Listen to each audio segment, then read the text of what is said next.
in conclusion, God asks, y'all. God asks for a mustard seed of faith, a mustard seed. And so this is a really good example. God asks you for a mustard seed. I've given God palm trees. I've given about 3 palm trees. I believe God I believe God with my life, for my life, with more than a mustard seed of faith, right? And so a mustard seed, if you know what a mustard seed is, it grows to be big and like a big and astounding tree, right? When you plant it becomes very, very, very large. Okay, and so this is what I want to say. I need some air. This is what I want to say. I want to say this. I I had this friend, right, and I'm starting to see narcissistic people for who they really are. So they see things backwards. So I had this friend, right, that I said horrible things about her husband. Mind you, I was really good friends with her. I loved this girl, right, and could never be a friend to me, no problem. I found out some things about her husband, and at the end I told her the truth about her husband. Not ultimately, but I told her what I knew to be true and what she had confirmed to me as well, because she was having threesomes with him, trying to keep him on, try to keep him sexually, but it was never enough. Okay, so her husband had a lust demon. He had a lust problem, and so even to the point that he would look at me in sexual ways when I came around. Not all the time, but he made it known that he was very much staring at my chest, right? And so whatever, it happens, and it's because these men have lust demons and they have full-blown trauma.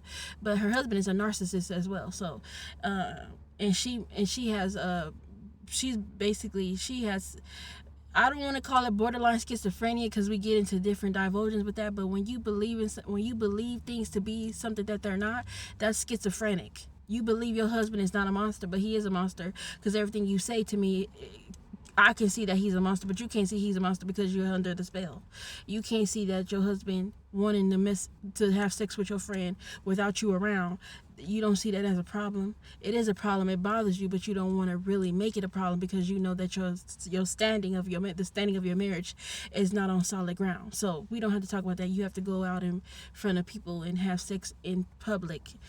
There's places that you can go and you can have sex in front of other people. That's how much she was trying to keep her husband. Okay, so we just go. She told me that they was acting like that was the thing to do. Like, everybody does it. I'm like, girl, I'm not going nowhere with my man and have sex in front of some white man while he jerking off his penis. I'm not doing that. But that's what they do. That's what they did. That's what she did to keep her man, right? And including having sex with other women and stuff like that, because her man was never satisfied with just her, right? And so I said horrible things about her husband. I said, your husband hates you. He bought a Range Rover, and it was your favorite car. He knows it's your favorite car, and then he don't even let you drive it. So it's just like, okay, girl, this is crazy stuff.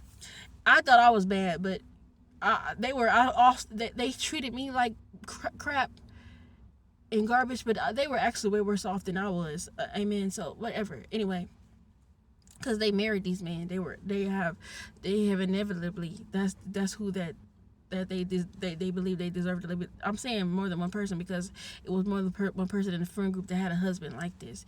There was another girl that I knew that her husband was bringing women over the house while the daughter was around and sleeping, and they had like this open dynamic, like, because they wanted to keep their man, and it had already come to a point where like they had accepted the reality of this stuff, and it was not even normal.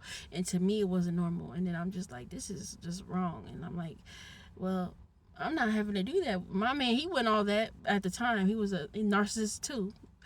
Like, we all in a relationship with these narcissistic men, and we all broken inside and all this kind of stuff. We needed healing, right? Now I can see that now at first, but my man at the time, he was deceiving me, but we wasn't going out and doing that stuff. He was at home with me. So that's what, like, I'm like, I don't have to go out there and do that. Me and Gene, we locked in. That's his name, whatever. We was never locked in. It was all a lie, but I wasn't doing what they was doing, right? I was like, my man, we going together. We going to the park. We having a good time together. And when we do what we do, and sin, because it wasn't right, I'm just letting you know, we good with each other. We lay up under each other all day long. Literally, that's what we did. So I didn't even know how he had time to cheat on me. That's when he was gone. But it was just like, we was always together all the time, and there was no room for no one else. Like, it seemed to be like he loved to be up under me. Like, that's what it seemed to me. Like, I don't know, but that's near here nor there. What what I want to say is that said horrible things about her husband and cut her off. She was pregnant at the time, and I went back and to apologize about what I said about her husband while she was pregnant. Not that what I said was wrong, but I said it while she was pregnant, and it was to the unborn baby that I was sorry to, preferably, pretty much. And so they see things backwards in this way. They never come back to be your friend. They come back to finish the job. She never liked me. And she definitely didn't like me when she knew that her husband lusted for me. That she really didn't. She never liked me. She never would invite me places. She would invite everybody else except me. It was the weirdest thing, right? She never liked me. And I always had to beg her to be a friend, which you never have to beg anybody to be a friend. You never have to do none of this stuff. This is all because you are blind and you can't see. Okay. And so the thing is, I told her, I was like, I'm sorry what I said about your husband. No, I'm sorry that I said what I said about your husband while you were pregnant. She comes back later on and she tries to come into my life by discography of like this funeral, like somebody that we used to work with. They had died. It was 2 women that died, and she sent me the obituary for both of them. And she said, "Oh, are you coming?" And I guess that was her olive branch. But it's not an olive branch because she never was a friend. And people can change, but she never apologized. She never said, "Ashley, I'm sorry for never being a friend to you." Nothing. Never took accountability for anything. Just decided that, oh, well, since she came back to apologize, maybe she wants to be friends with me and whatever. But she never wanted to be friends. She just wanted to finish the job. And you know that these people want to finish the job. Like, you see it as, oh, well, they love me, they care for me. And like a lot of y'all do birthday sex with these men too. Like, you'll come in, you'll let these men have birthday sex with you because you ain't seen them in a long time, but they want to just reestablish those grounds with you. They really want you, they want to use your vessel for what they want to do with. When I told her, I said, ultimately I'm not going back to that job, and I don't want to be around nobody at the job, and I definitely don't want to be around you. In a nice way, I said, we just don't fit each other anymore. She said, okay, well, thank you for your laughs. That's what she used me for. She used me as a funny thing. It was I was a means to survival. She was a covert narcissist. I was a means to survival for her. That's why they have you around. You only around for their needs. You're meeting a need. That's it. When these people don't see you for who you are, they use you for who you are. A lot of these people are in a narcissistic relationship. When the sex don't satisfy them, they go outside the marriage. I found out that her husband, the braider that was doing braiding my hair, that braider was in one of the husband's program. He was a psychologist. She told me that everybody knew that he was sleeping with his boss, the girl in charge. Everybody knew that. And I'm showing her pictures of my friend with her husband. And she was like, I know him. He's sleeping with so-and-so at the job. See, this is the thing what I'm saying, and I've been knew that your husband was suspect. We all knew, and God was already letting me know, and he told me today, tell yourself the truth. Tell yourself the truth of how this all played out, because these people rewrite narratives, rewrite history. The narcissists like to rewrite, like they did in the scriptures. Like they did in the scriptures, they like to rewrite names. They want you to forget how it all happened.